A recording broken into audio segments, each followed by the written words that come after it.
Okay, we're going to begin the Monday, July 11th, 6:30 Utility Subcommittee. Is anybody audio or videotaping this meeting for Massachusetts Open Meeting Law? Just so everyone's aware, the City of Chicopee is audio and videotaping this meeting. Oh, you can do the roll call, please. I'm sorry, Carla. Councilor Dubos? Here. Valakir? Here. McAuliffe? Here. Paulus? Shane? Roy? We have 3 present. George, are you able to make a motion, take number 2 out of order? Is that okay? Are you okay with that, Jim? We'll be a lot faster. Sure. Motion made, second, to take number 2 out of order. All in favor? So item number 2, be it ordered that Utilities Subcommittee meet with Eversource and city officials to discuss issues on Jacob Street. I'll refer it to Councilor Costello, who filed this order.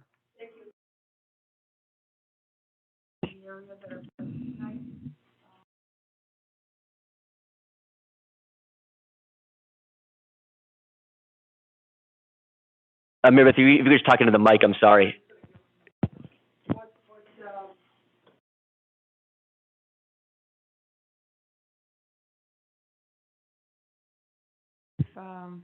If we can, basically what's happened in September of 2018, the city of Lawrence had a problem with their gas line. And there was an explosion, if you all recall that. And there was 1 fatality, several injuries, and millions of dollars worth of damage. Eversource was not the provider at the time. It was Columbia Gas. Since that time, Eversource has taken over. And in January of 2020, prior to the pandemic, there were criminal charges filed against Columbia Gas. And no one went to jail, but there was a fine, a very steep fine of $53 million. So it's a priority and it's a mandate now by the state to get new gas lines into neighborhoods. So the reason why Eversource is in your neighborhood is to get new gas lines in there to make the neighborhood safe. So while that's happening, Eversource has indicated to the council, and this was Councilor LaFlamme's question in regards to another project, because they're doing other sections of the city replacing gas lines. And Councilor LaFlamme asked, does Eversource notify residents when this work is being done? And the representative from Eversource stated that notifications go to residents. So we want to make sure that you get your notification, and if you have any questions or any problems, that you contact us as soon as possible, so that this is a safe project. This is going to benefit your neighborhood, and you should know the background. You should know that they have to notify you in regards to projects. And if you have any questions or concerns, you can let us know tonight. Thank you. Councilor Costello, I actually have here a list of houses that were notified. Would you like to see this, or a copy?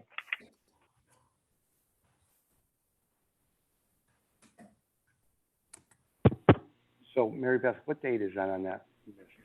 Till July 5th. That letter to those neighbors? Right. John Bleo, you want me to read this into the record here? I had a phone call with Mary Beth.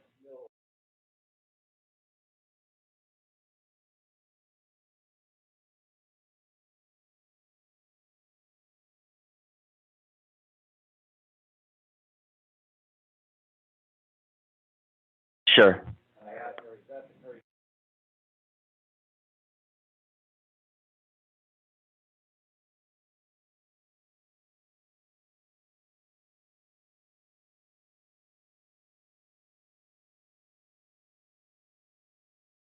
Sure. I'll read this into the record. And actually, I did a poor job here, just so that the public knows. We have our City Council President, Frank LaFlamme, here. Councilors Costello and Krampitz, Ward 5 and 9. We have our secretary, Carla, here. We have our lawyer, Dan Garvey, here. This is Jim Lazowski, director of Chicopee Electric Light. We also have John Bulio, who works in DPW. So this correspondence, Eversource to John Bulio, it says, John, regarding the Jacob Street project, I don't believe anyone is available from Eversource to attend the meeting tonight due to the quick request to be present. Our engineer is already scheduled for the evening. I've included some information below. Please let me know if you need anything else before this evening. We have only one formal complaint, and it was due to an Eversource employee turning around in someone's new driveway. Aside from that, we've heard of no complaints or even people just coming out and complaining to crews out working. A customer letter was distributed by Feeney before the start of the project. They said they've attached a letter. Due to a delayed start of the project, the duration has changed slightly. The main install will complete around the last week of July, and in-service work will go into late August. Chicopee has different rules that require us to remove any pipe that has asbestos coating once the main is abandoned, so this process could take anywhere from 2 weeks to a month, making completion sometime in September. If there is an issue with the way the crew is working or traffic, please let me know so I can work with the construction supervisor to get it corrected ASAP. We are guests in these neighborhoods, and the safety of those who live there and respect of their properties is very important to us. Thank you. And that's Amy Henderson, Community Relations of Eversource, who sent this to John Bulio. Go ahead, Councilor LaFlamme, please. Yeah, thank you. So I got this in front of me. How did you come up with the date of 7/5 that they received this? I don't know. I didn't put that in. Right. Where does it say when they received this?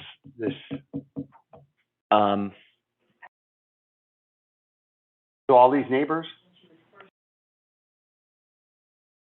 So we notify the residents of Eversource going to close the street. They don't do it themselves. No, excuse me. I think there's something wrong here, okay? July 1st was Friday. I went down to the city council office. I indicated that there was going to be a public hearing and that residents should be notified on Jacob. Oh, this is for the residents to come here tonight? Exactly. Correct. Oh, thank you. We Yeah. mailed that out, Okay. not My Eversource. question is, where's the list that Eversource sent one to all the neighbors? I'm not sure. I'm not provided with that. Well, Good question. Dan, so can I'm going to ask for another meeting in the near future on them, because I want to make sure we have our regulations and rules in order. I don't see nothing that tells me that they sent one out. We have nothing to tell us that they sent one to every neighbor on that, first of all, that street, which is particularly the most important because it is a one-way street. But that's one question. So the other issue is, and with all due respect of sending it to Mr. Boyer, I had a lot of other questions. They're not going to be answered tonight on this. So I'm going to request another meeting when they can be here. Yeah, I would agree with that. I want to review our ordinances regarding that, because Dan, that's a special permit every time other than emergencies to go into our streets, correct?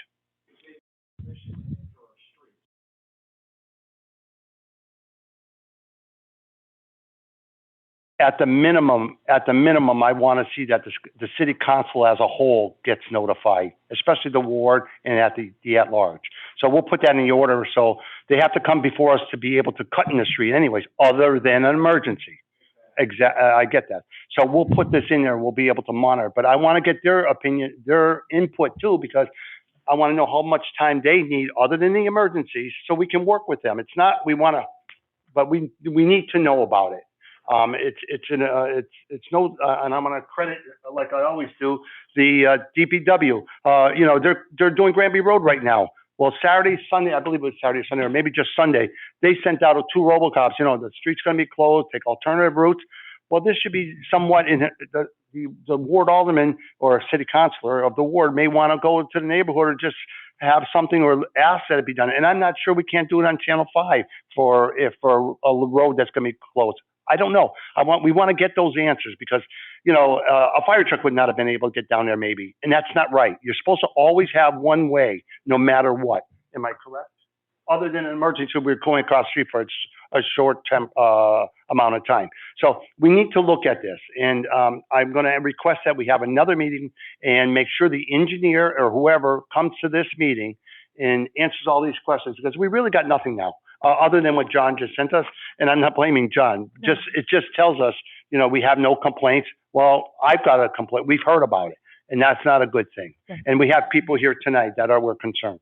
So my main point is, I wish they would have been here tonight. We could have probably got it, but you know what? I'm glad they're probably not here, because I'm going to look at the ordinance.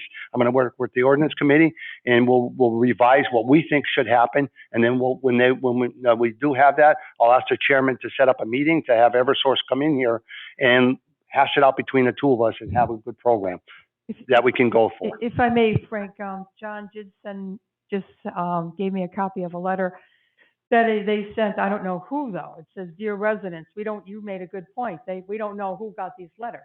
But it is a disturbing letter because it's dated April 8th, and it says they're going to be in the Chicopee neighborhood. They don't identify the streets, Right. okay? Beginning April 11th, 2020, and continuing through approximately June 31st, 2022. There is no June 31st, 2022. No date exists. And here we are in July 11th. So this letter should have been updated, reflecting the fact that if there was a problem with the project delayed, the residents should have been notified besides April 8th to June 31st, 2022. And that wasn't done. And I think Councilor LaFlamme's making some good suggestions here. We've got to get the house in order here, because I did receive a concern about having that, and as a matter of fact, Councilor LaFlamme and I spoke about this in regards to they were making the one-way street two ways. And there were all kinds of problems with that. And they weren't notified of that. They were notified, obviously, in general terms, there was going to be work, but they weren't notified of any street changes. So I did get a call today from a person that wanted to be here. She's in New Jersey. She couldn't attend, but she says they have to really do better at, like Councilor LaFlamme said, at communicating. To let us know exactly what's going on and what we can expect. So this letter is definitely outdated. And it doesn't indicate what some of the residents wanted to address, what's going on in their homes. This is a big project. Thank you, President LaFlamme. Thank you, Councilor Dovas. Yeah, of course, Councilor Costello. We'll definitely, I don't think the committee will have a problem tabling this, you know, until Eversource can come here, but we could take a more aggressive approach if that's what you guys want to. I don't mind stopping their construction until they show up, if that's what you'd like as well. I'd like to hear from some residents first, though, if any residents here would like to speak on this from the Jacob Street area, if you have any specific concerns. If you could just come up to a microphone and just say your name and address for the record, please. And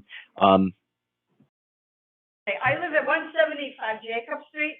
Okay, they already went and laid some kind of pipe. sorry, could you say your name, please? I'm sorry, just for the record. Catherine was. I'm sorry, but it's recorded. We have to do this. Okay. I'm sorry. I'm Catherine was. I live at 175 Jacob Street. Okay. Thank you. I'm the concern. What the thing is, I want to know is, okay, they already came down and laid some kind of pipe. I mean, is the old pipe still there, and they're gonna have to go into my house and reconnect it to the new pipe, or what's going on here? I mean, so they're gonna come down again and rip the street up again? You know, I mean, Yeah. I honestly, I don't have the plans in front of me. I know, I'm sorry about that. You know, the only things that we approved, the only things this committee's approved this year has been routine replacement. So that's what I'm assuming that street is, but I'm not going to talk on behalf of Eversource. I don't have the plans in front of me, but you know, the only things that this committee has approved this year has been routine replacement. But you know, I have no problem with an aggressive. You know, I have no problem, you know, stopping Eversource completely until they show up to a hearing. I have no problem doing that if that's the will of the ward alderman. But yeah, because you know, I mean, I wasn't notified that they were coming down the street, and there's, as far as I know, they're still working. They're still working on that street. They did one section, then they went and they went and did Vadney, Then they came over and did Jacob. And then now they're starting at the other end of, Jacob Street. So I mean, I know today that we had people going the wrong way on our street because they're working at the beginning of the street. So I mean, this is like, and these people do not go slow. They go zooming by Jacob Street because they cut through because they don't want to go down Memorial Drive. So I mean, that's one of my concerns. And the other thing is, once they're done, are they gonna pave the road? Or is the city of Chicopee gonna pave the road? I mean, they're cutting into it. We're gonna have, in the wintertime, we're gonna have potholes like no tomorrow. Yeah, they are required to fix the road, when it's completed. So they're gonna pave it. Yes, they're supposed to repair it. Not pave the whole street, that's your impression, no. Yeah, Yeah. but the only thing is, yeah, they patched it, Correct, but the only problem is that we're gonna have, you know, and once the winter comes and we have the, you know, thaws and, you know, we're gonna have big ruts in our road. Go ahead. Can I answer it, John, could too? Sure. So when they get the permit to do the opening of the roads for whether it's gas, water, whatever, Okay, or a contractor, there's a program they have to follow. okay, And the super has to, and they verify, correct, John? If it's under 5 years, you have to do even special, you have to use this special caulking to seal in that. But they patch them hot patches and they have to check on a hard pack and that. You know, we can't make anybody do a whole okay. street. Sure. That's just impossible. But there's a standard that the DPW, they have to follow when they get that permit. It's not, here you go do what you want. They monitor that stuff to make sure the residents and everything is done right. So, you know, it's not where they just do it and go away. So when they do it, they have to, do a Hard pack. a hard pack, Mhm. and then they put then they put hot, Weather permitting. Weather permitting, because they usually come back after that, right, John? What they're doing John is DPW. is they're putting hard pack in.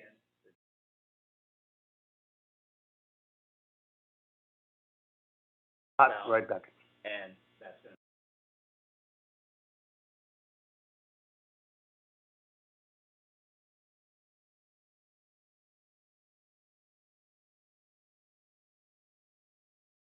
yeah, but I mean, they went and put the line in, but as far as I know, I mean, I don't think they connected my house to that line.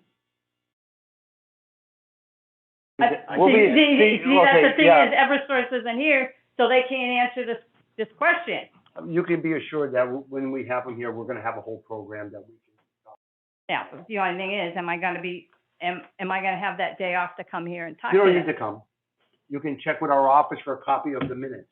Okay. Anybody can get a copy of our minutes. Yeah, and And you it'll can tell you exactly what email it or says. call either me or Council Costello. We're more than happy to ask questions on your behalf on the record. I have no problem doing that for anyone. Yeah, because, you know, because I mean, I work until 6 o'clock, you know, I mean, I work at Yankee Candle and I work a 12-hour shift. So, I mean, I work 3 days, you know, I mean, I work 2 days off, you know, so forth. So, I mean, so that means I'm gonna have to take a day off No. for them to reconnect. You really my don't house. have to come again at all, because Yeah. we're gonna listen to all your questions now. Yeah. And then we're gonna have them answered, and then, again, you can find out no different way, that it's all publicized, this meeting's televised. Okay. And you can listen to it, and then if you have a Okay. question after that, we'll entertain a reason to answer it. Okay, thank you. Address? 175 Jacob Street?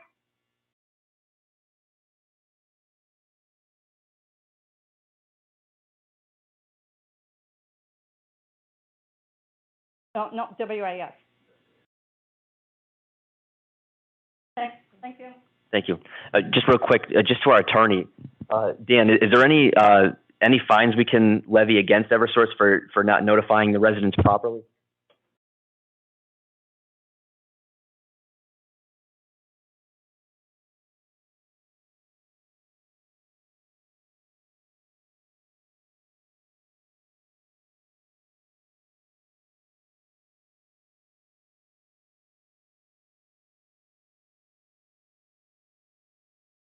Back down and they put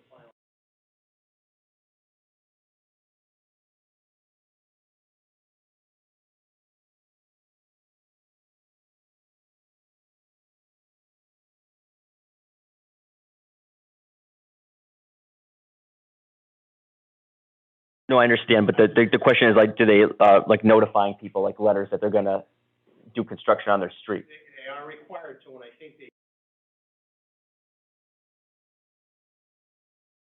Hmm. dates were.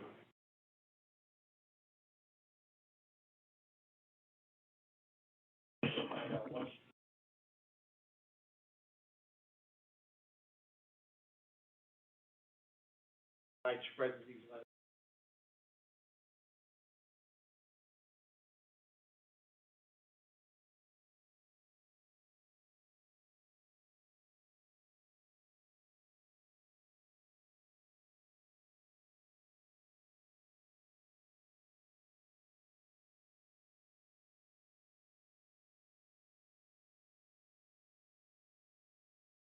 Counselor Dobas, if I could just interject, Sure. and I agree with Counselor Laflamme, and he was a big help in this. Problem here, besides notification and being up to date, is, and we talked about this, Jacob Street's a one-way street. And then all of a sudden, with nobody knowing anything, they made it a two-way street. So that became a problem. This is a little bit more complicated than even the notification, which wasn't accurate, and the process. This one-way street became a two-way street, and I guess the person that called me today indicated she was unaware of that. So that became an issue, a safety issue.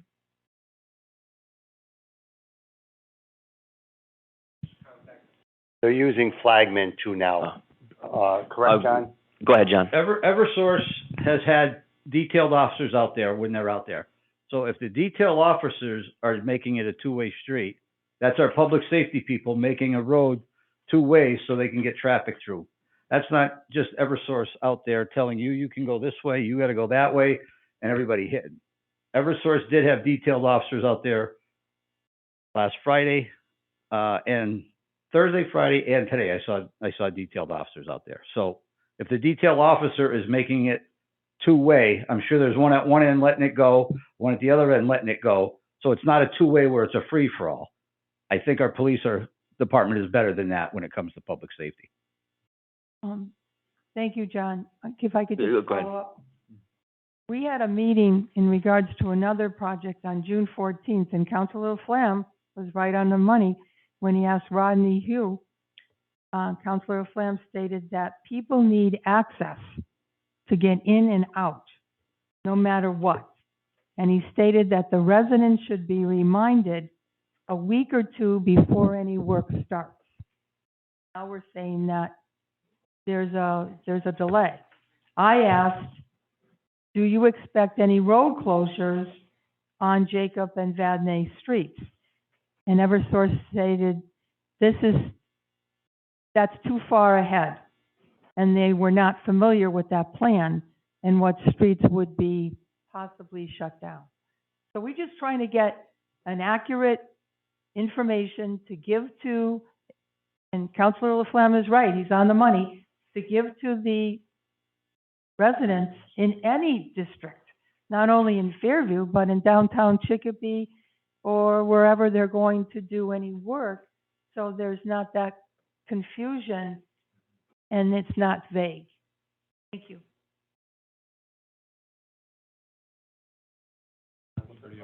Yeah, I'm sorry. Yeah, any other resident, please come up, just your name and address, please, for the record. Hi, everybody. How you doing? My name's Enrique Chavez. I live at 81 Jacob Street. We're here tonight because we received a letter from the city that this was going on. Since living there, this stuff's been going on. We've been kind of oblivious what's going on. You know, we come into work, we go to school, we go to, you know, everywhere in the house. There's 4 of us living in our household, and we have no idea what's going on. We just now we're learning all this stuff that's going on. My concern is the other day on Friday, I was coming home, and the St. James side of Jacob Street, there was a big hole. Okay, there's going to be a big hole in front of my house one of these days. I just want to know if my wife's going to be able to get out to go to work. I'm going to be able to go to work. My daughter's going to school at Elms College. She has to go to school, and we have no notification. We haven't had anything from anybody about any project going on in the house besides them doing little lines across the street the last couple of weeks.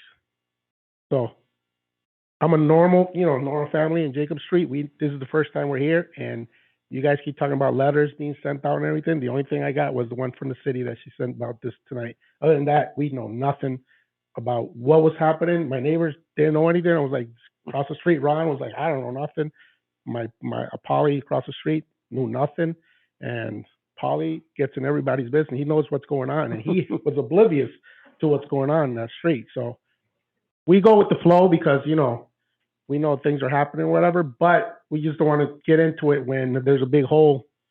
When I come home or we go to work or something like that in the afternoon, and we can't get out, and all they do is this. Because when I lived on Dublin Drive, that's what they did to me. They parked in front of my house. The guy was like, and they was putting in those things back there. So all we want is like proper notification that, like you said, a week or 5 days, even the day before, 2 days before. We just want somebody to let us know what's going on so we could park across the street. All we have to do is tell us. We could park over here, park on Price Right, park on, on Barber Street, park somewhere. But to not let us know of what's going on in the city, then that's the problem. Basically, that's the big problem right there.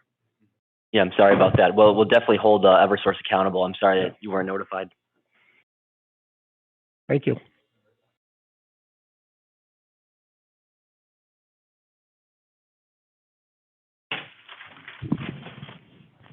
Joshua Clark, 517 McKinstry Avenue, but I'm here with my grandmother who's at 110 Jacob Street. Again, I just like you all did, they got this lovely notice from the city council that this hearing was going on. And I guess this would have been a total and complete shock unless somebody hadn't come to my grandmother's door when they were spraying the grass before the project had gotten started and say, what are you guys doing? And then you find out about the project that's going on. So, I mean, I think you don't want to belabor the point, but I think that, when you have people, I mean, that street is, it's got, these folks here, but most of the people that live on this street are senior citizens, elderly. There's a 95-year-old woman who lives on Jacob Street before Barbara. They're not plugged into the internet and Facebook and email and all that stuff. So, we got to send letters out, make phone calls, let people know about what's going on. Not to mention, when we close the street and don't provide access, you can't bring, emergency vehicles down there. Of course, everyone needs access to their house, but emergency vehicles, I think, is important. My grandfather's not, the healthiest person on earth. And I think that I would be a little bit more upset standing here if this road's closed and we can't get something like that down the street and all that. So I think I support what Councilor Dobas had mentioned about shutting down or putting a pause on this project until Eversource can figure out how to put stuff in the mail. I think that might be a good way to solve the issue. And by the way, I don't know about the road being two ways and having people on either side when the road is a one-way street, period. So I don't know why you would be going two ways anyway. It's a one-way street, period. So that is interesting. Probably should look into that one.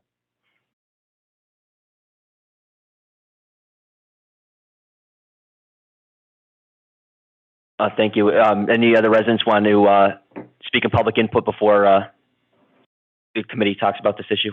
Anybody on Zoom? I'm sorry, is there anybody on Zoom that would like to talk about this issue?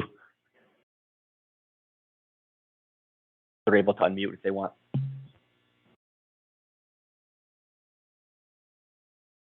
Okay. Go ahead, Councilor Laflamme. I'm sorry. Go ahead, please. Go ahead. Listening to these folks here, I have more and more I want to have this meeting because it comes to mind there's something else to me. What if they start at 7 o'clock in the morning, 6:30, 7 o'clock in the morning, and there's kids on school?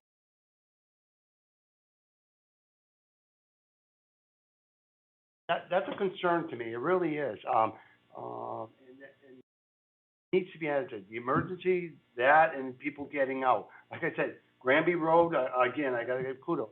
Again, I forgot about it, but at least they got it on the Chicopee site. What is it called? Robocall. Thank you. I couldn't think of the word. Robocall. And I know they can't do it for every little street. I get that. But I'm gonna look, and I'm gonna make sure it's in our order when we do our ordinance, that the city council be notified of it, so that we can at least know it and tell our own folks, or hey, maybe take a walk down that street. Hey, don't forget next week as a courtesy call. Every little bit helps for someone that needs to get out and they couldn't get out. So it's not to say, it's just to try to communicate with Eversource. Not say they did everything right. They probably followed the ordinance as it is now written. They probably did, but it's now time to maybe, edit it so that we can do a better job for the residents of the city. And we'll work with, I'll have DPW here again and work as a team. So I'm glad that some people came with that, but that was another one that was covered, school buses that, you may have to pick up children, get out in the morning, go, okay. We notify the bus company. Should we be notifying the bus company, during the week that these streets are closed? It's a good one. So thank you. Thank you. I don't know if this would be something that's favorable to you. I mean, maybe in order that Eversource pauses all construction until they come before the Utilities Committee, and I can file a meeting next week. Is that something that you're looking for? I really rather not do that. Even for this specific street? Well, it's going to hurt them more because they're already tearing it up in that. So yeah. I think what we need to do is I don't know, Dan, can we make sure that the police department is on that site for traffic? And I don't know, maybe they are, John, but to make these people feel comfortable. And our rules say that they have to be able to get out, correct? That's all. As long as that happens, I think these people, why wait now? Get the job done instead of doing that. But we'll have to get Eversource in as quick as possible for future. But I don't want to be shutting that street down. Well, that's fine. I mean, we can table it, and we can also request that the police send an extra presence to that street during construction. Is that favorable? Well, you got to understand, it goes by their contract too. So I believe we do say police officers that are necessary for the project. So I think we just got to have somebody talk to them. So, if I may, thanks again, Frank. The person that called me today and has notified me about that two-way issue on Jacob Street feels that Eversource didn't communicate well and that they should communicate a little bit better. And that would make the residents more comfortable because they'll know what to expect. And again, on June 14th, when we asked the engineer from Eversource, Rodney Hugh, we asked about road closures on Jacob and Vadnais Street, and he stated it was too far ahead, and he's not familiar with the plan. So we were trying to get information even at that meeting so we could share that with you, and that didn't happen. And that's why we took the course we took to get people down with the leadership of Councilor LaFlamme to make sure that people were notified of this hearing. They could come, speak their piece, give us suggestions like you did, which was excellent. And if they weren't able to come, they could call. And this is televised. So we want the information out to help the residents.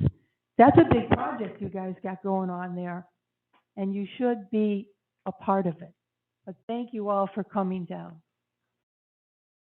Yeah, thank you, and thank you, Councilor Costello, for filing the order, and for the notifications from the city probably would not have gone out without Councilor Costello. So I appreciate your work for your constituents. I just want to make sure we'll have to take a motion here, George. Yeah, Councilor McCall, if you want, is he still online? Yeah, I think he got disconnected here. Okay. Sure. Communication is really important. Yeah. I think communication, that's probably why we're here. And Eversource has to do much better with their communication. Let it be a combination, either verbal, also with writing, if they have to send some people out on the street so we can have a better idea when these projects are going to start and when they're expected, when they're going to be finished. Because the neighbors and the people, the residents, they should have that information.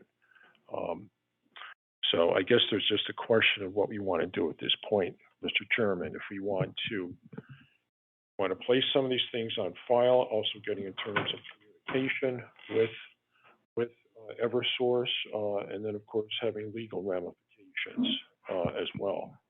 Yeah, thank you, Councilor Balakir. Yeah, I mean, if I had it my way, I would have fined them or stopped construction. You know, I was ready to take a more radical, aggressive approach, but it seems like our council president, he recommends that we're going to table this so we can get Eversource to a meeting for this issue. You know, maybe I would add that we request some extra police presence on that street over the next, you know, the next couple of weeks. I don't know if that's a favorable motion. Yeah, is that a favorable? Is it a motion? Yes, sure. I think that.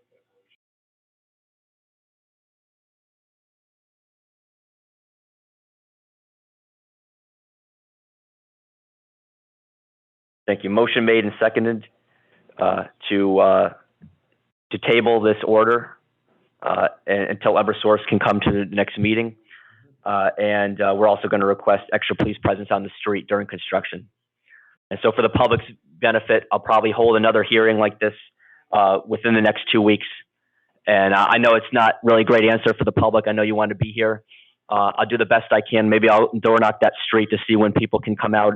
I will personally call Eversource myself. I'll call that Amy Henderson and make sure that Eversource will be at the next meeting. Okay, we'll do our best to hold them accountable.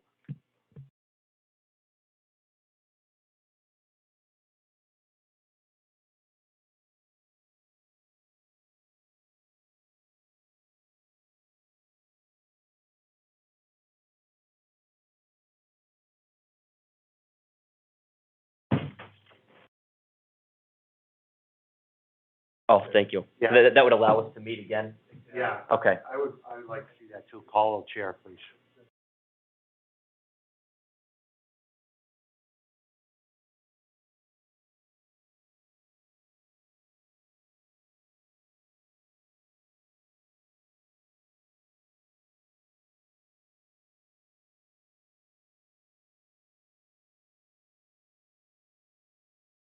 And he heard it.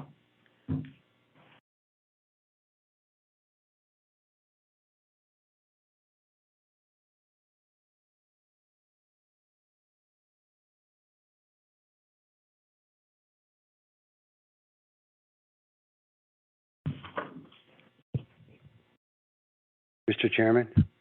Yes. Could we also put in a request, a list of, for the next 60 days, any projects coming to the city other than emergencies coming forward? Carol.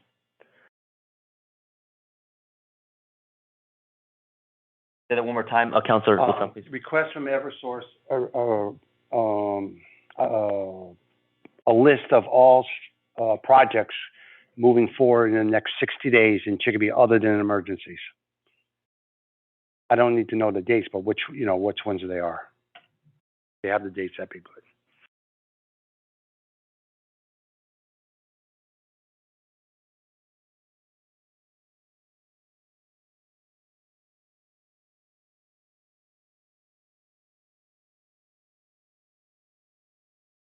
So motion made, seconded to postpone to call of the chair.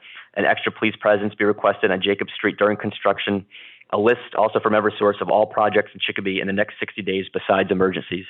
For the next 60 days, not in the next 60 days, for the next 60 days.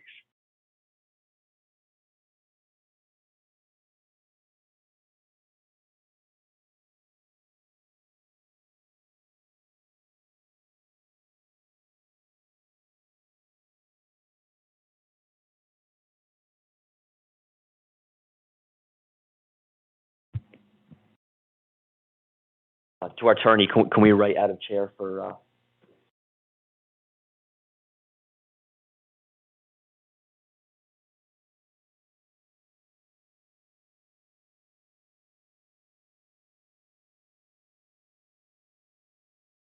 So the motion was favorable, 2 in favor, and then obviously Joel's out of chair. So what will be for residents of Jacob Street? We'll have a hearing within the next 2 weeks, and we'll get Eversource at a meeting. I'll speak with them myself. Okay.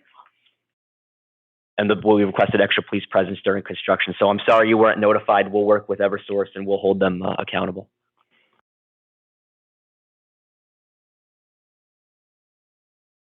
And thank you, Councilor LaFleur. Order, item number 1, be it ordered the Utilities Committee meet with Chicopee Electric Light to receive and discuss yearly updates.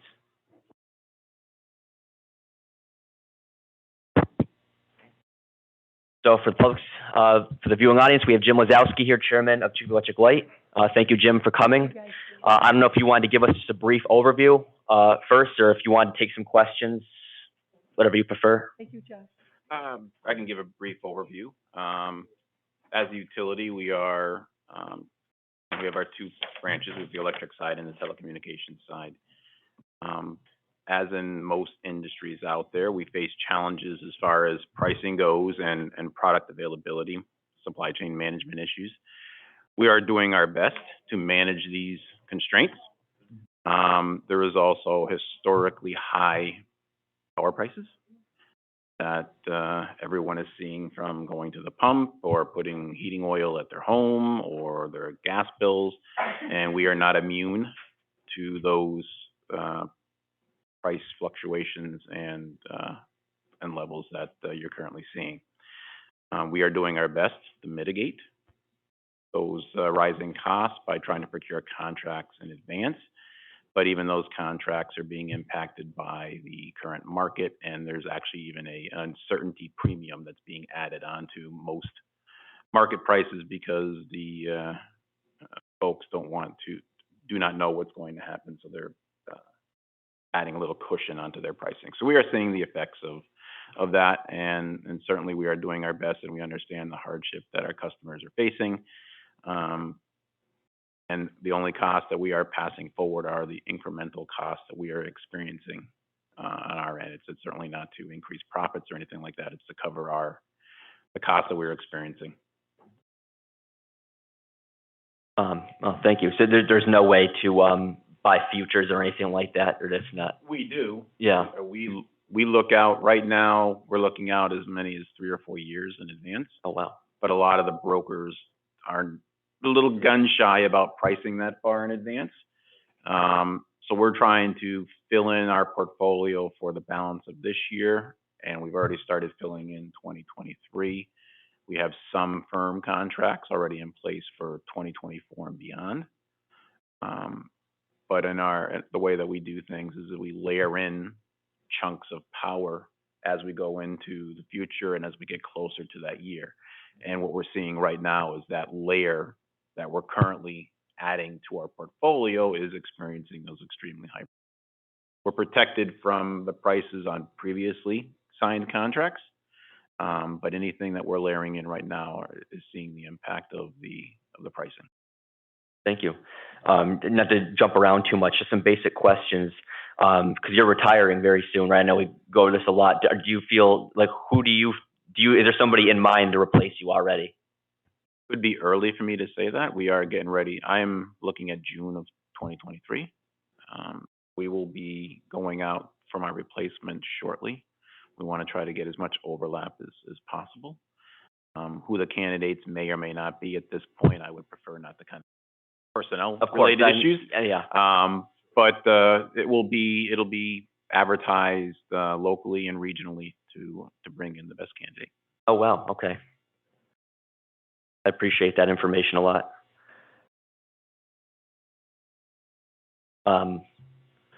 Just some quick questions. Is there any way we could get a brief overview about the Crossroads Fiber and the municipal internet? If you just give us just a brief overview about, maybe how it's going, what might be the next areas under construction, what's left. Okay. Sure. I'm sorry. We currently have around 2,600 customers. We have customers in either the survey, the installation, or the scheduling queue over the next 2 months. We are actively constructing areas in the Chicopee Meadow Street area. We're also in Aldenville, and we're also we will be in the East Main Street area. That'll be our focus for the next 3 or 4 months in those areas. We're looking at hitting a couple of underground areas, likely in the Burnett Road area and up on Montgomery Street, and the Bridle Path is on our radar right now. Our goal is to construct what we call neighborhoods, which is an area of the city. Approximately, we're hoping another 10 or so neighborhoods between now and the end of the year, which will get us to about between 20 and 24 constructed for calendar year 2022. As I mentioned before, we are dealing with supply chain constraints. That is the biggest challenge we're experiencing right now, other than the extraordinary prices that we're currently seeing. We are trying to pivot where we're building and how we're building in order to try to take advantage of what we have in stock versus what we are still waiting to get in stock. Examples of this are the fiber itself, which typically historically was a 3 to 4 month lead time. We are experiencing 15 to 16 months to get product. So you can try to plan and schedule in the future. You generally speaking, that's a very difficult timeline to schedule for. But we are, like I said, we are trying to do our best to continue the construction effort. It may be that we have to go back in areas where they didn't have the material to complete that area and then finish that up when materials do arrive. But I'm pleased with the progress that we're making based on all of the hurdles that we've had to overcome. We've been successful as far as I'm concerned. We have a very low turnover rate. When people come, they like the service, they stay. And that's primarily due to the quality and the fact that it is local, and that they have the confidence in Chicopee Electric Light and the resources that we bring to the table. Yeah, I have mine. I love it. I'm a huge advocate for it. Just another brief question, and if you can't share this, you don't have to, but in the past, you had told me, or maybe it could have been Jeff Cady too, I don't remember, that in the past it was $1,400 for Chicopee. I know that just for the viewing public, there's no cost to sign up, but it was $1,400 on Chicopee Electric Light side to hook up a house to the network. Has that price gone up? That price will go up. Yeah. We are currently working on an existing contract, and that contract expires at the end of the summer. So we will be bidding out that services contract shortly, and I'm sure we will see an increase in not only, as we've seen in the material costs, but we'll also see an increase in the actual contracted labor to do that work. Try to mitigate some of those costs. We have brought on some of those functions into our own house. So our folks are now doing all of the surveys in advance of the work being performed. So we have our own telecom technicians who are now performing that work to try to mitigate some of those costs. But we don't have the resources to continue with the amount of activity that we're experiencing right now without bringing in outside resources. And if we did, we would be looking in 2 or 3 years to release those folks, and that's not really the way that we want to do business. Again, this is not going to, we're not going to change. I mean, the customer still gets a 1 free install as part of the installation. We still need somewhere in the range of 2 years before we'll actually make back that installation. So it's extremely critical from our perspective to maintain those customers. Can't afford to anger customers, and they only have a 6-month requirement to come in. If they come in, they're not satisfied and leave in 6 months, we've left a lot of money on the table and have not paid for the install. So it's important to us to keep them satisfied and happy with the service so that they become long-term customers of ours. Thank you. I appreciate that a lot. I'll go ahead, George. You can ask some questions. Yeah, thank you. Thank you, Jim, for your hard work. Questions for you, please.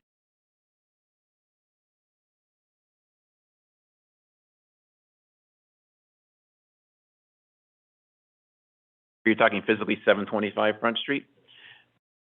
We right now we were going to renovate our operations building. That's been on the table now for a couple of years. And then unfortunately the pandemic kind of came in. And with supply chain issues and the increases in costs associated with that project, probably almost doubling from the time that we had set the budget to the time that we were getting estimates. We have temporarily tabled that construction until time may be a little more favorable to renovate the building. I mean, it is called the 1895 building for a reason, because it was originally built in 1895. So we really do want to do something, but, you know, we can't justify the current market cost to renovate that building under current conditions. So, as a follow-up question, is that the only part that has to be fixed for it, or is there still more garages or other equipment areas? Light at the end of the tunnel, what's the project that was supposed to be? Well, right now, I mean, our main admin building and our warehouse is in good shape. Our vehicle garages are in fairly decent shape. It comes down to the operations building, which is at the bottom of the hill and which is the oldest facility at our site. That is the last major piece of the puzzle. There are issues with Bemis Pond that we will have to address with the city as far as the daylighting of the brook that goes through our property, and that's something that we are working with planning on as to how to make that happen and still allow us to operate as we need to. So that is, we are having discussions with Lee and his staff as far as how that will play out over the next several years. Okay. Follow-up questions, please. In terms of the pandemic, I know some people economically have had some issues paying their bills in terms of the customers. Without necessarily getting into it too deep, but would you say that people are pretty much paying their bills, or is there a cash flow situation where people are not paying? Shed some light on that, please. There was obviously during the pandemic when there was a freeze on disconnects, there was obviously a cash flow concern. We were several $1 million owed when this was going on, when we were not allowed to disconnect for non-payment. Right. When the governor lifted that mandate, my folks worked with the customers. We also received, through VOC and Wayfinders, support. Our customers received support from those agencies to help supplement their payments. Over a 4 to 6 month window post lifting of that freeze mandate, we were about where we typically were before COVID. And right now we are at levels that are typically better than we've seen at this point in the year. Keeping in mind that, you know, arrears tend to spike obviously during the winter when we don't disconnect because of, you know, for heating reasons and things of that sort, and during protection. And we use basically the 8 months where there isn't a moratorium to basically get those funds back in. And we work with our customers on payment plans, or we work with them to find other resources to help with the payment of their bills. Okay, thank you. Follow-up question. Ward 4, the Elms College area, in terms of Crossroads Fiber, I think there's a movement for more people that are interested in getting that. So I know it's hard to project, but in terms of looking forward, what's your perspective with bringing Crossroads to that particular area, please? The area that you're referring to is part of what we call our central office number 1 area. We've had issues bringing up central office number 1 primarily because of the electronics. The availability of the electronics to be able to bring up all the equipment at CO1 has been a challenge. We use a particular manufacturer, and once you typically commit to a manufacturer of your electronics, that's who you're in bed with for the rest of your project, because it's somewhat esoteric to what they're doing.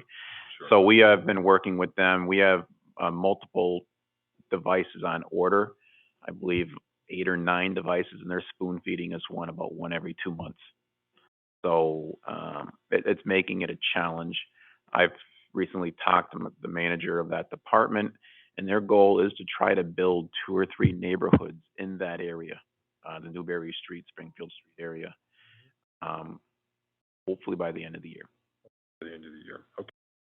I mean, keep in mind also, just as that the build is dictated by show of interest, right? So when we build an area, it's based on people submitting through our website that, hey, if you offer it in my area, I'm a willing participant in the program. So when you hit a certain threshold or you hit a certain marker, then you get into the queue of areas that we consider for construction. Obviously, we need to manage construction from a cost perspective, from a material availability, from a human resource perspective. With our goal right now is to try to wrap up the entire city by 2025, 2026 is our current goal. But yeah, those areas that are showing interest when we can get central office number 1 up, they are in the queue for hopefully construction partially in this year. Very much. Mr. Chairman, I think that's good for me right now. Oh, thank you. Thank you, Councilor sir. Krampus, please. Just make sure you're tucking in the mic, please. Oh, I have several questions, and hopefully they should go Hopefully I have pretty quick. answers for you, Fred. For Chicopee Electric Light, we keep hearing about the vulnerability of our, power infrastructure, power distribution infrastructure. Do you have any ongoing plans to make, improvements to the infrastructure or certain substations or things that you want to improve upon? Are you talking physical infrastructure or cyber infrastructure? Mostly physical, but probably cyber as well, Okay. because they're a lot more interrelated now. Yeah,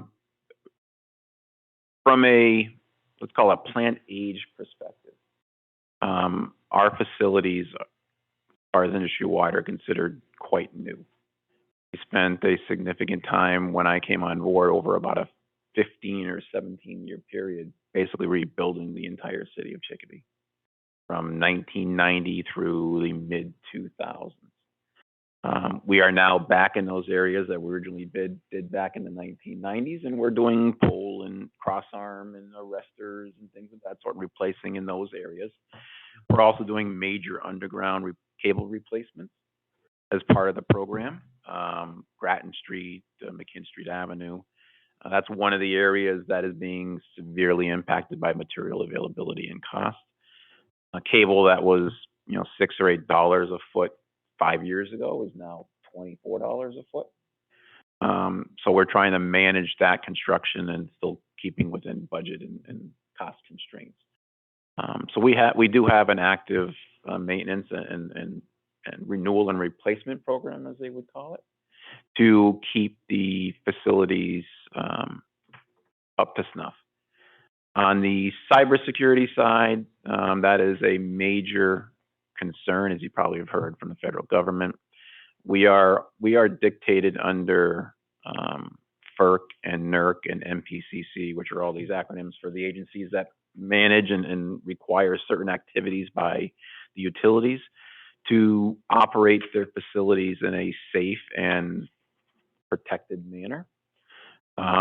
We've gone to the extent of we do not have our critical infrastructure in any way, shape, or form intertwined with our business infrastructure. So they're completely isolated, and they basically stand as an island. We only use CEL-owned infrastructure, our telecom and our poles and our fiber and everything like that, to interconnect our assets, so there is not a mechanism for others to maybe come in a back door, because there is no back door.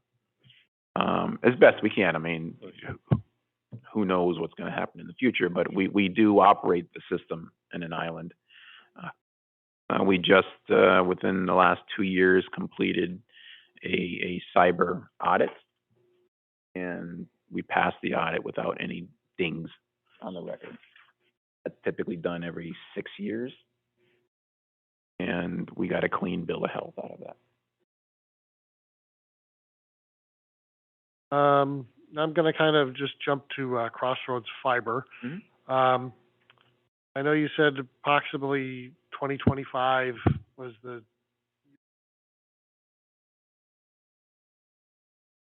100% of the potential fiber hoods up and running.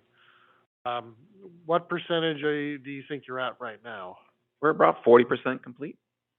We have 143 fiber hoods I think the last count, we're in the 55-ish under that have been completed at this point.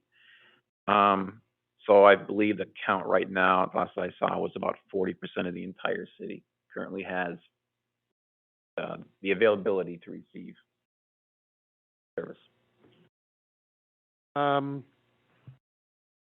No, on a parallel path, Whip City Fiber's been rolling out stuff. Does the city of Chicopee have any interest in going into the phone service like Whip City does, or have you looked into it and there's a reason why you want to get into that, or? Right now, our focus is on high-speed internet.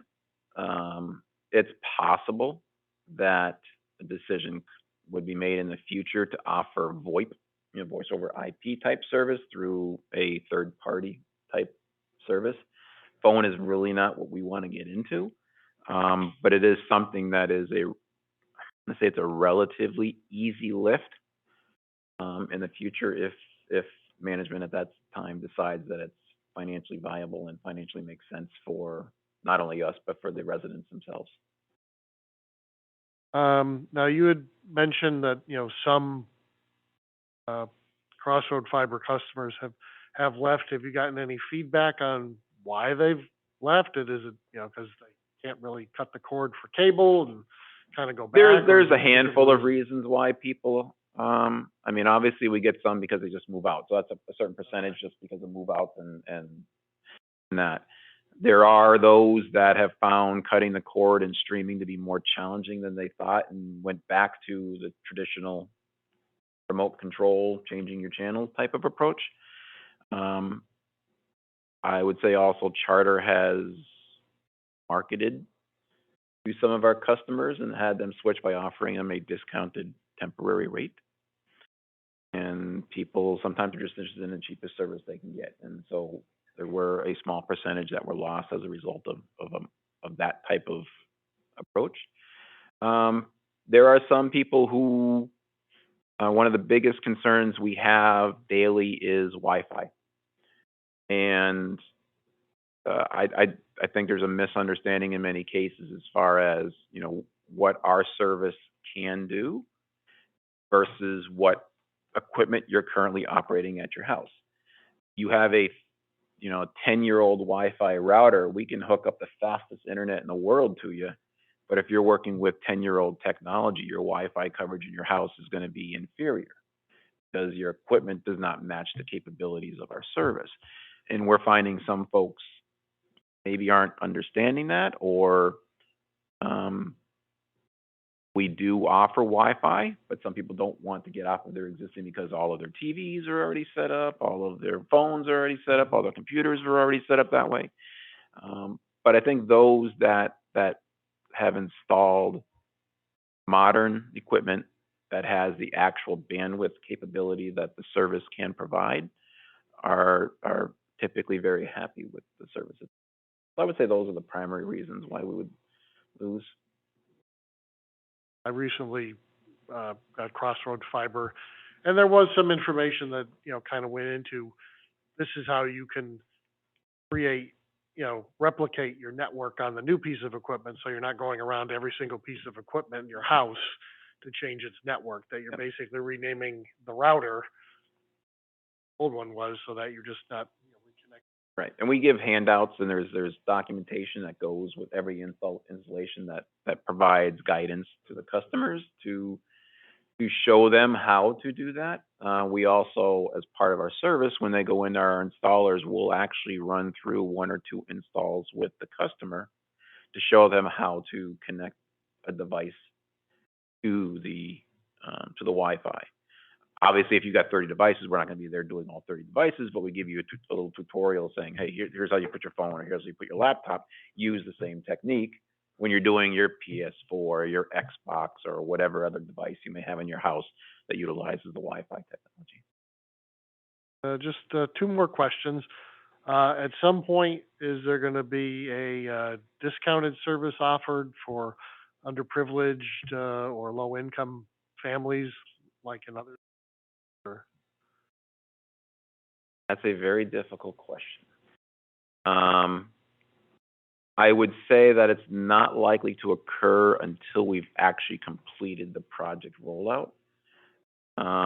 You know, we rely pretty heavily on the revenues generated from the existing customer base to help support the construction effort going forward.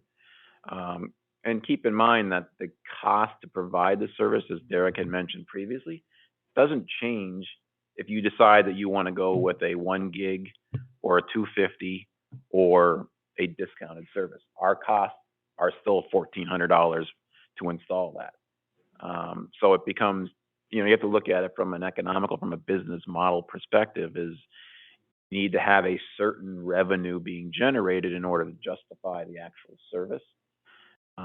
Now, that's not saying that when we've completed the rollout and we've been wildly successful, beyond our wildest dreams, that the revenues being generated may allow us to do some kind of service that would, you know, for seniors or something like that. But I would say that that's likely not to occur until the project has pretty much been rolled out. Has it been as successful a rollout as you expected? In other words, the number of customers that are signing up?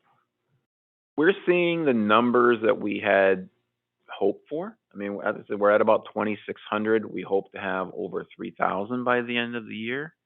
Our ultimate goal, when we kind of worked the model out to see if this worked financially for us, was 6,000-7,000 customers by the time the project is done.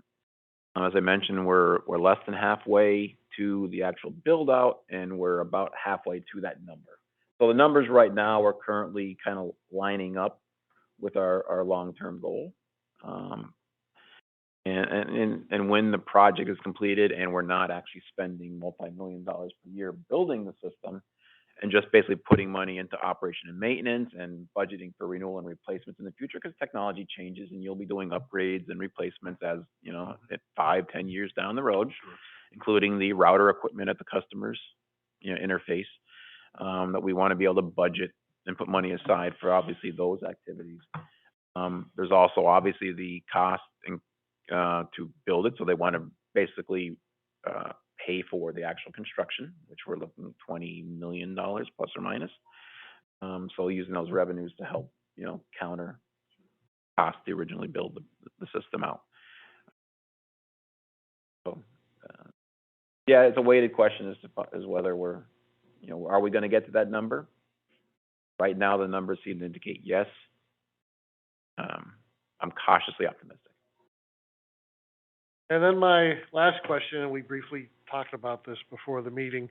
I know at one of these previous meetings, there had been discussions about the city being able to use Chicopee Electric Light poles to be able to mount some signs on, like no parking signs and things like that. And just wondering, I think you know, you were going to go to light board, and there was also some issues with Verizon. So I'm just kind of wondering, has anything progressed on that front? You know, as far as putting, you know, I know it would be probably on a case-by-case basis, Right. But has that progressed for, you know, that Yeah. signs or? I mean, I'd had this discussion with my board. There is actually, I believe, an ordinance that does not allow for third-party attachments. And to be honest with you, I believe the city qualifies as a third-party attachment. So there may be some. What ordinance? Our ordinance? I think there's something that We can change that. to see. But I believe there are conditions that the MLP plant is isolated from the city's plant, and the city, I believe, in that case becomes a third-party attachment. And so I think there may be some concerns as far as that goes. There are also concerns, because I mentioned before that Verizon is a co-owner on a large majority of the poles. So they actually have similar rights to those poles as we do. There's obviously also safety-related issues when you're putting metal signs on poles that guys are using protected rubber gloves from high voltage and not in many cases these days, but sometimes climbing poles. So there are some concerns as far as that goes. In the same way that, you know, nails that people put tag sale signs on create the same kind of concern that we may have for damaging their PPE, their personal protective equipment. So, I mean, we could look at if, I would have to go back and look, but I thought there was something you may want to check, Frank, on that ordinance as far as third party and how the municipal light plan, from that. And, you know, in that case, if we were able to work through that, then we would, you know, probably want to deal on a case by case versus a carte blanche saying, put whatever you want out there. We would have to want to, you know, look at these to see if there's equipment going there, you know, whether we have concerns as far as the type of signage. I mean, we do have signage you've probably seen in downtown on the ornamental poles. Gives me a little heartburn when you're putting a sign on a $3,000 cast iron pole. It's just, College. no, I know. So yeah, I mean, that's, we can continue that discussion for sure going forward. And that's it for me, but as I am a happy Crossroads customer, especially having 1.5 megabit per second DSL at my house and then going to 250 was like night and day, so. Well, I'm glad that you had a positive experience and that you'll be a long-term customer of It CEL. was very good, you know. Good. Tried not to hover around too much, but, I mean, they're there to answer questions. I mean, it's, we do not like the phone calls where the experience was not positive. Glad to hear that you had a positive experience. just a quick question on that. I know there's a phone number for, you know, calling technical support. Is there gonna be a web portal at some point where folks don't have to call, where you can open a ticket, you know, for stuff that's not critical? Or is that something coming down the road? Right now, it's not on the radar. I would have to have a discussion with my technical people to see if there is I mean, we tend to like the personal touch. That you know when you call that there's someone who will be answering, even though that it may be a service, but there's a service for us. But yeah, I mean, it may be in the future an opportunity to implement some kind of self-help type of activity. I don't know. I know that Charter and I believe Comcast have something where you can log into an app and you can check your service there and if there's an outage in your area and things of that sort. Is that something that we'll look at in the future? It's possible. Thank you very much.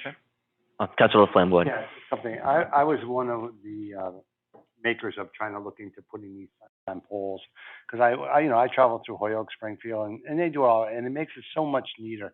And one of the big issues like we had down in Willimantic was, and we got the approval from the Chicopee Electric Light, we did put on 2 poles, was for Station 5, because there's gas pipes in the sidewalk, so there was no way we could do anything but get permission for that. And as you mentioned, yeah, it would be a limited amount, no different than when we request a light on a light pole. That is, well, we already have 2, but could you check it out and you make the decision, yes, it's warranted or it's not warranted. This would be the same basis.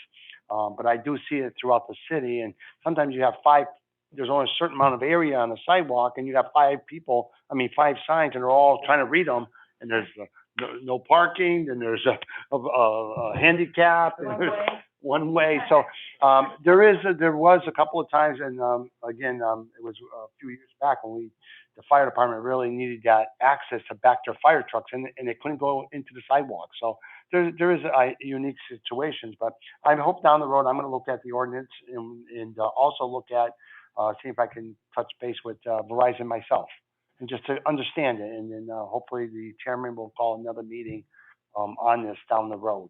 I have to look back. I believe I'll see if I can find that Mass General Law or the ordinance. I'm not sure if it's a Mass General Law or an ordinance. There's something written somewhere that I can try to pull and see if I can find that again. Can you send it to us when you get If to I our can office? find it, I'll send it to you. To our office, thank you. Yep.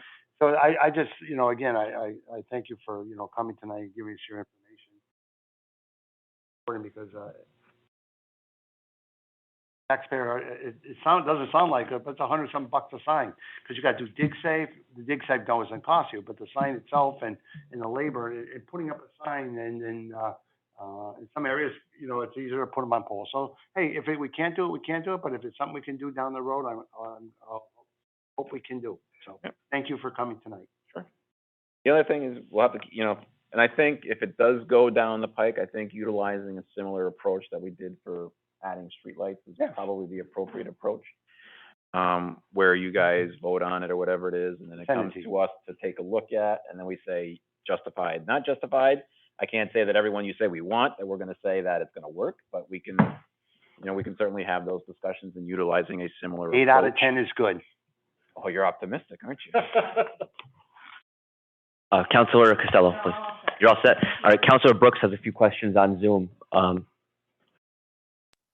Actually, See, thank Shane, I you. don't know if you can hear. Yeah, I can hear everything great. Thank you. I only had one question. With the rollout that's occurred so far and with the installation cost of $1,400, where is your break-even number to catch that? I know you indicated that having long-term satisfied customers would help you reach that offset point, if you will.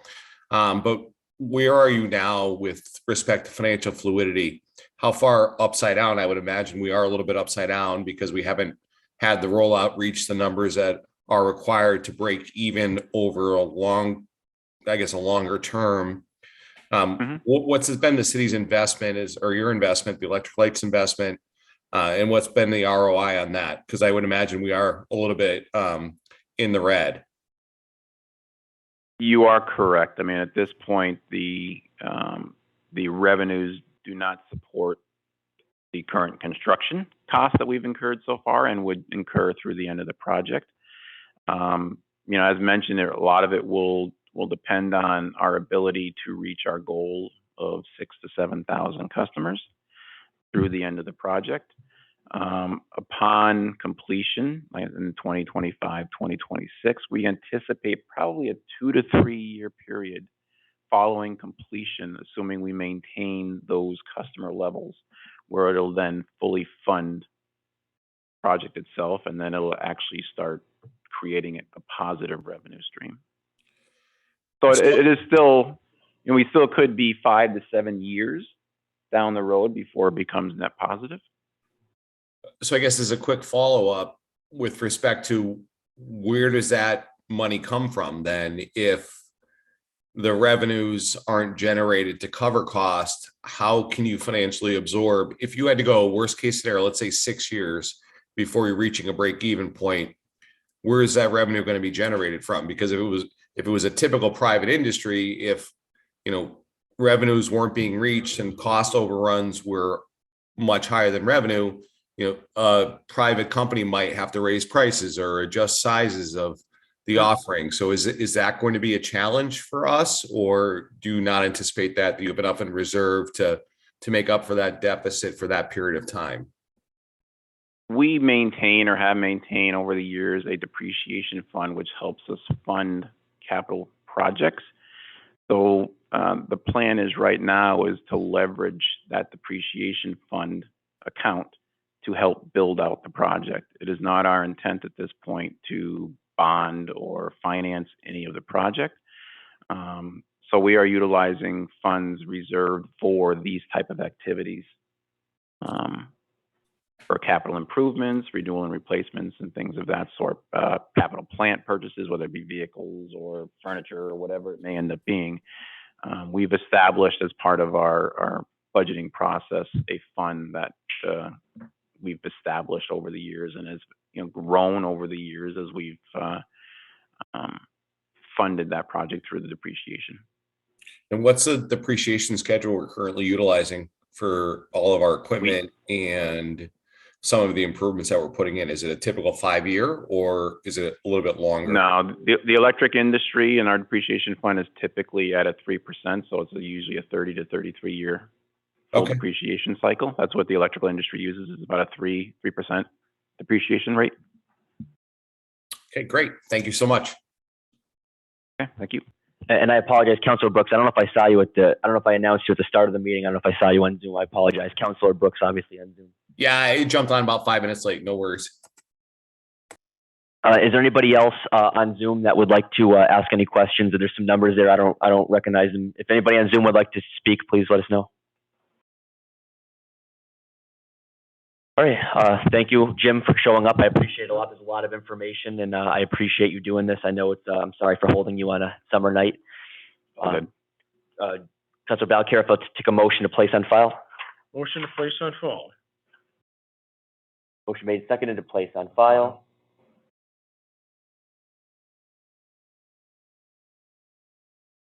coming out. Appreciate your insight and your hard work.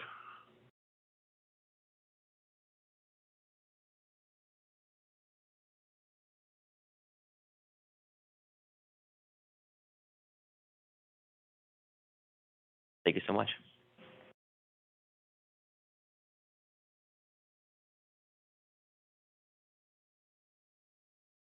Oh, yes, thank you. The motion was 2 in favor and 1 out of chair. I'll take a motion to, approve the minutes of June 14th. Motion to approve the minutes of June 14th. Motion made second to approve the minutes of June 14th. All in favor? Aye. All right, I'll take a motion to adjourn. Motion to adjourn. All right, thank you, Thank Jim, you. for coming out. Thank you. Appreciate it. Thank you. Have a good evening.